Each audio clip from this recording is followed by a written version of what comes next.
It's amazing how a single document from the president can have this huge ripple effect on schools all across the country.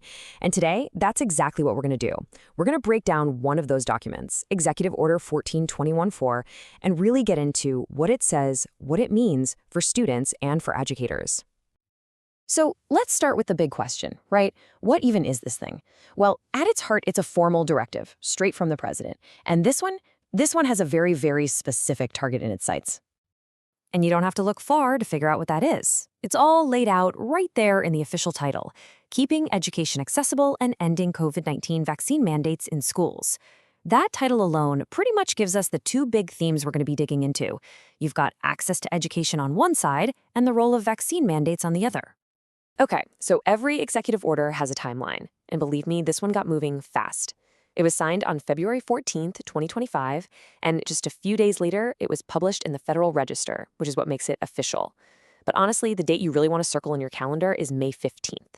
That's the deadline for the full implementation plan, and that's the moment this policy really starts to become action. So, we've got the timeline down, but why? Why was this order even issued?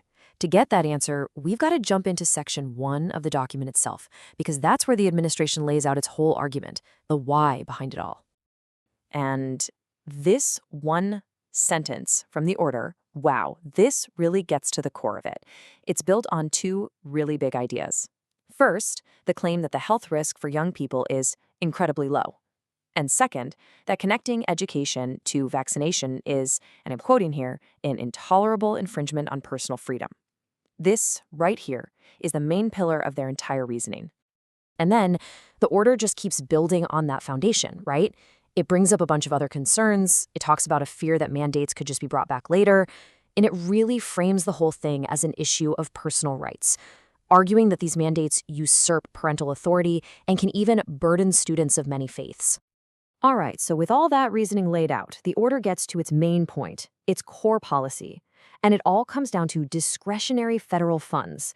Just think of this as the money the government has some wiggle room in how it spends. The directive is crystal clear.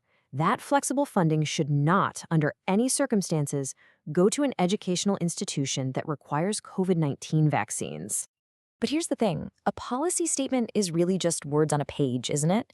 How does it actually turn into reality? Well, that's where Section 3 comes in. This is the implementation plan. This is the part that details exactly how this order is going to be put into action. And the key number here is 90. That's it. The Secretary of Education is basically put on the clock. They have just 90 days to come up with a complete roadmap for how this policy is going to be enforced. No pressure. And this 90-day plan, it's basically a three-step process. First, they have to issue brand new guidelines to make the rules super clear for schools. Then, step 2, they have to actually make a list of any schools or institutions that aren't playing by these new rules. And then third, and this is the big one, this is where it gets real, they have to create a process to actually cut off or even take back federal funds from those schools. It's a very clear step-by-step escalation. Okay, before we wrap this up, we have to look at the fine print. It's so important. Section 4 of the order is what they call general provisions, and this is the stuff that sets the legal boundaries. It clarifies what the order can do, but also what it can't do. This really highlights the legal guardrails on the whole thing. So on one hand, yes, it directs them to create this whole enforcement plan. But on the other hand, it's really careful to say that it doesn't create any brand new laws, and, this is key, it doesn't give anyone a new right to go and sue the government. It's a pretty smart legal strategy, really. The order is trying to use the government's existing power, its control over funding, to get what it wants, all without stepping outside the legal lines that are already there.